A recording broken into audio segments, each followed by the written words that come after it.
Tara, pasok na tayo. Pipindutin ko muna yung password. Bawal makita.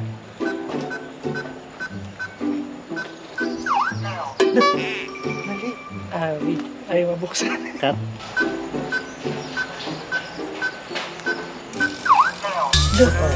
Ayaw. Baka mag-lock. Baka mag-lock.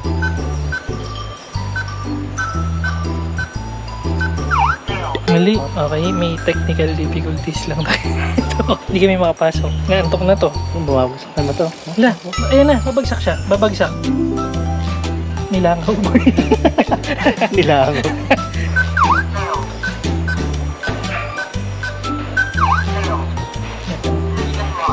Ala, nag-lock. Patay, nalock na. Okay. Ang taon pala. May pound. May pound pala. Thank you.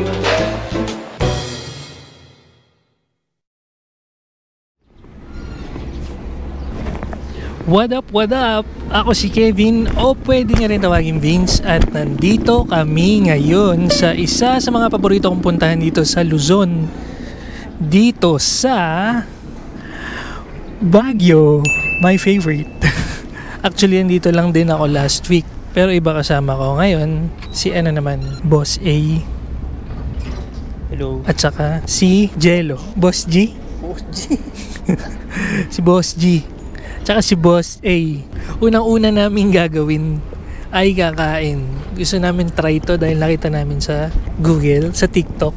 Sana hindi kami biguin ng TikTok. Sana masarap dito sa Cafe Stella. na sobrang layo. Ilang minuto yung biyahe? 30 minutes, 30 plus. Magkano yung taxi? Yung taxi, 350. Sarap! Sarap. Sana makabalik kami. Oh, Sobrang layo pala nito. Ayan. Pasok na tayo, subukan muna natin. Kanina pa kami nandito sa Baguio, umalis kasi kami sa Cubao ng mga 1 AM. Tapos nakarating kami dito 5:30. Tapos dumiretso na kami nun sa transient para magpahinga tsaka matulog. Tapos ngayon lang kami nagising tanghali, kaya rekta na kaming lunch. Mamaya naman papakita ko sa inyo yung tinuluyan naming transient. Pila ba?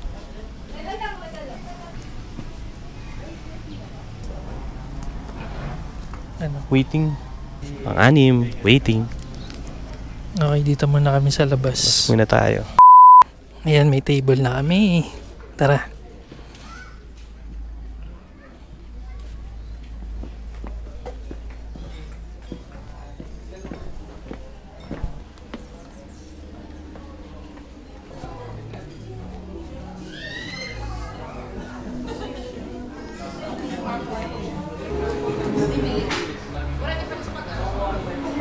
Nabigyan na kami ng table. Okay lang naman. Hindi nga lang sa labas. Pero malapit naman kami sa view. So okay na. Nire-reserve daw kasi nila yung mga tables. Kung ilan talaga kayo. Kunyari, kung 4 kayo, pwede kayo dun sa 4 na chairs na nasa labas. Pero kung 3 lang, dito lang. Ito lang available na 3 upuan eh. Gutom na to eh. Kanina pa tong madaling araw eh. Kasi yung katabi ko sa biyahe. Sa bus? Oo. Ano? Amoy ketchup. Kaya ka nagutom? May ketchup talaga, boy. Asim eh. Kasi di pa kasi nagdala ng sasakyan eh. Tangin lang yan. Si Bebin naman sa T-Flix eh. Oo. Di ba? Kaya ko naman, nilaunyan ko nga may curbs. Napanood ko lang naman sa TikTok to. Ano yung sinasabi mo? Sabi nila, may nag-post kasi sa TikTok na yung corn beef daw eh Del Mundo. Pero nung pagtikim niya lasang Pure Foods lang daw. Pero masarap pa rin. Pero pagtikim niya lasang baka corn naman beef Del daw. Mundo talaga. Ewan ko. Nakakita ko na sa Mas TikTok. masarap lang kasi yung luto ko, kaya Uy! Uy! pag ako nag-Delimundo eh. Shish! Longganisa ako tapos... Uy, tapos... Ba't may tapos? Gusto ko Platter ka na lang. Gusto ko walang platter nga eh. Sayang, lagi akong plattered. Ayan, meron silang longganisa, beef tapa, daing na bangus at corn beef para sa all-day breakfast. May sandwiches, pancakes, pasta meron din.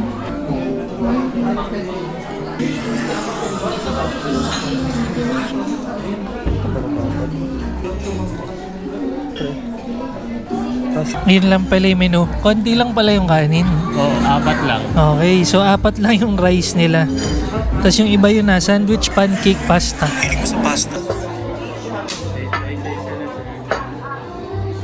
Chocolate. Ice hazelnut latte. Latte lang. Latte lang. Wow, legit na pait. Wow, crema. Hot ba yan? Ang sarap. Tignan mo ang tamis. Sobrang tamis mo. So kung ay mapait.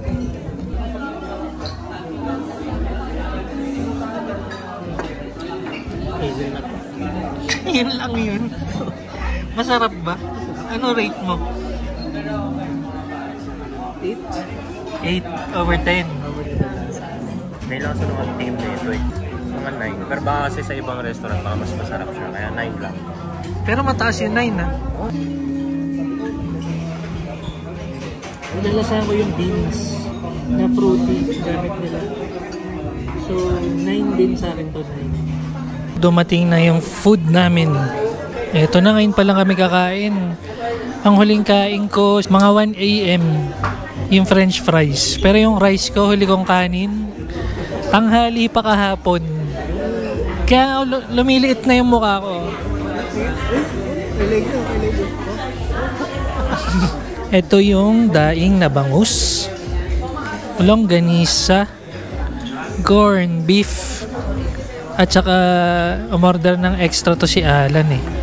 Kailangan meron talagang extra eh. Toffee, French toast.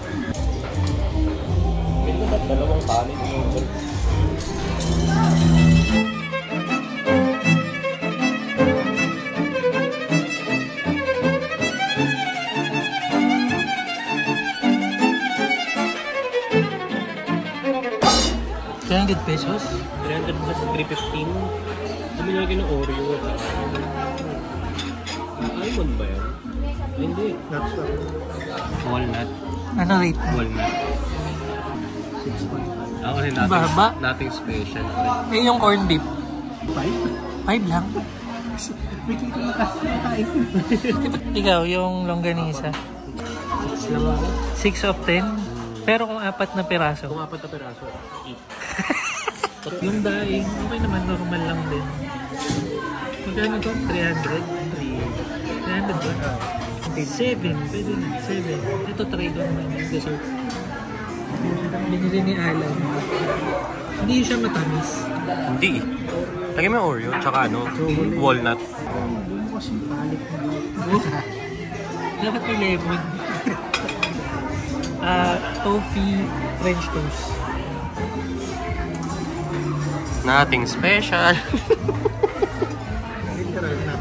Asang lasa yung nut. Nothing special. Nothing. Hey, shish. Ano? Hindi lasang bulaklak.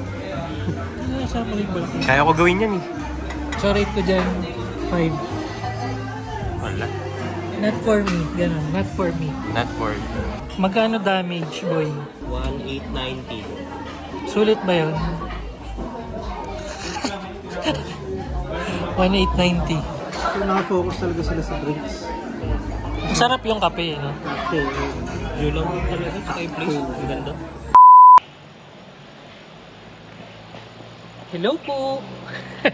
Nakabalik na kami dito sa transient namin. Ito ang pinakabago dito sa Camp 7, ang Blue Ridge Mountain Cabin. So, dito kami mag-i-stay for 2 nights. Papakita ko sa inyo ngayon yung loob.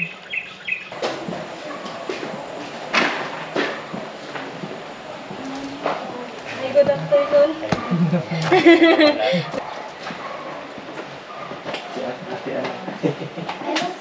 Hello po.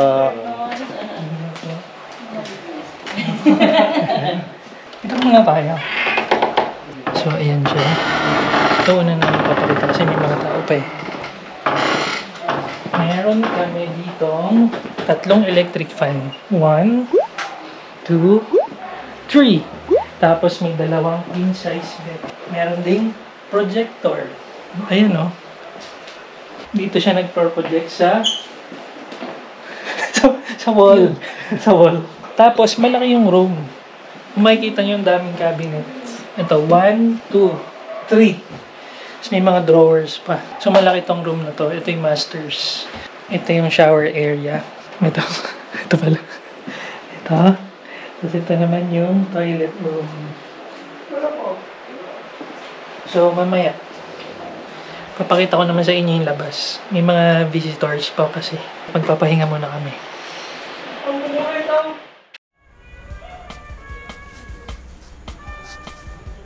Okay, so take 2 tayo sa ating house tour. Kasi wala nang tao ngayon eh. So malilibot na natin. Dito kami nag-stay ngayon sa Blue Ridge Mountain Cabin. Dito yan sa may Camp 7 sa Baguio. At ito, papakita ko na ngayon sa inyo yung loob. Dito tayo mag-start sa living room. Meron ditong TV, tsaka sofa. Tapos, meron tayong pa-effect na fireplace.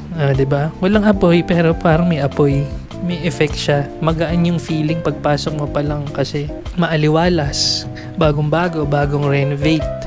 Tapos, cabin talaga yung style niya, puro kahoy.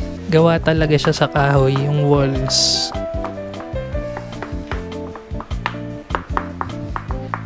Pangkain lang po. So may CR tayo dito malapit sa stairs. Yan. Okay, tama na. Now, let's proceed sa kitchen. Merong fridge. Merong free na drinking water. Tapos itong maganda dito sa Blue Ridge Mountain Cabin, may unlimited kayong tea and coffee and popcorn. Unlimited yan lahat pag nag-check-in kayo dito. Isa pa, unlimited yung eggs. So pwede kayong gumawa ng 1 to sawa na omelette or scrambled eggs. Gusto nyo i-hard-boiled, libre yan. Meron din naman silang mga available na cup noodles. Pag gusto nyong mag-cup noodles, pwede kayong bumili dito sa Transient House. May oven, may microwave, kompleto, at meron din tayong stove. Meron pa dun sa kabila, yung parang dirty kitchen, meron namang electric stove. Ayan, meron dyan. Maluwag tong bahay na to. Tsaka, ang gusto ko kasi, sa kitchen, may counter para masarap magluto, maghiwa-hiwa. Yan, madali. Dito naman ang dining area. Yan, meron itong 6 na chairs. Dito yan, malapit sa master bedroom kung saan kami nag-i-stay. Yan, napakita ko na sa inyo kanina. Ngayon, akit naman tayo sa second floor. Pero hindi pa siya available ngayon dahil ginagawa pa. Ang papakita ko lang sa inyo sa taas ay yung parang sala and yung terrace. May tao pala, so mamaya na. Dito muna. Ay, wala palang tao. Okay, dito na tayo. Yan, meron din ditong fireplace sa taas. Fireplace effect. Pero walang apoy, bawal. So may sala rin dito. Tapos dito, ang terrace. Pwede kayo tumambay dyan, mag-coffee. Yan, maaliwalas at mahangin. Malamang dyan paggabi at umaga malamig. Silipin natin yung 3rd floor. Kasi sa 3rd floor, meron din mga rooms. Tara, akit tayo. Hinihingal lang ako eh. Ang taas eh. Okay, ito naman ang 3rd floor. Meron din ditong sala. So, kada floor may sala. Tapos, itong 3rd floor may 2 rooms. Ito yung isa. Ito yung room 3A. 2 queen size beds. Maluwag. Ito naman yung room 3B. Kasya 3. Di ba? Kung gusto yung magyakapan, 4. Dito kayo sa single bed. So kung makikita nyo yung style ng bahay, talagang cabin. So feel na feel mo yung Baguio. Tapos, ongoing pa yung renovation na itong bahay. So hindi pa tapos lahat. Itong taas, inaayos pa yung attic loft. 3rd floor, meron ding CR, may shower room, at may toilet. At kada floor din, merong coffee and tea and popcorn. So ayan, ang bagong-bagong transient dito sa Baguio. Ito ang Blue Ridge Mountain Cabin. Yan, mahanap niyo yan yung page nila sa Facebook. Mag-message lang kayo for inquiries. Ito na, bumaba na uli ako. Antayin namin yung in-order namin na dinner sa Craft Burgers. Malapit lang yan din dito sa kabilang kanto. Sila rin yung may-ari nitong Blue Ridge Mountain Cabin. Ito naman, papakita ko lang din yung labas. Yung parang garden, small garden area lang siya. Ayan, meron din tables and chairs. So, pwede nyo rin tambayan. At sabi nung owner, dadagdagan pa daw to ng mga amenities. Very cozy and affordable. Kamusta, sir? Vape yung inaabot sa Sobrang chill dito, bro. Mamaya, saan tayo mamaya? Punta kami ng Ampersand. Yan, kasi first time daw ni Jello ma-experience yung nightlife sa Baguio. So, chill lang yung Tito vibes lang. Paano yung mamaya yung tsura mo sa bar? Ganito Chill lang.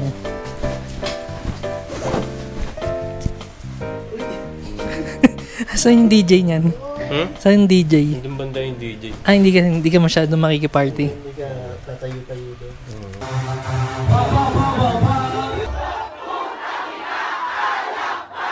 Chill na chill. One more, chill. One more chill. Nice.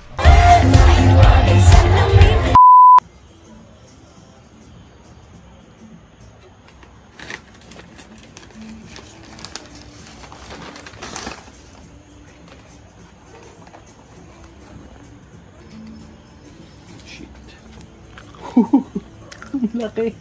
Uy. Damn.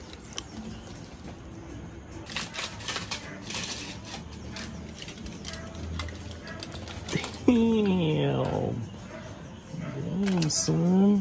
Look at that. Beautiful. Ang tawag dyan? Double patty bacon cheeseburger. Uy. Damn. Grabe naman dinner mo.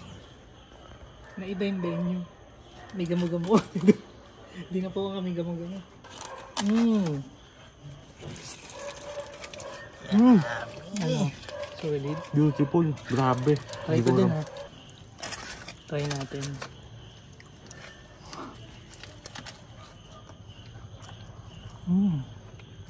Brazilian beef na daw kasi gamit nila dito eh. Brazilian. Wala siyang buhok. Uy. Tangina. Ow. Diba? Pili ko hindi ko maubos eh. Ang laki. Ayan, nakaligo na kaming tatlo. At nakabihis na kasi pupunta kami tonight sa Ampersand.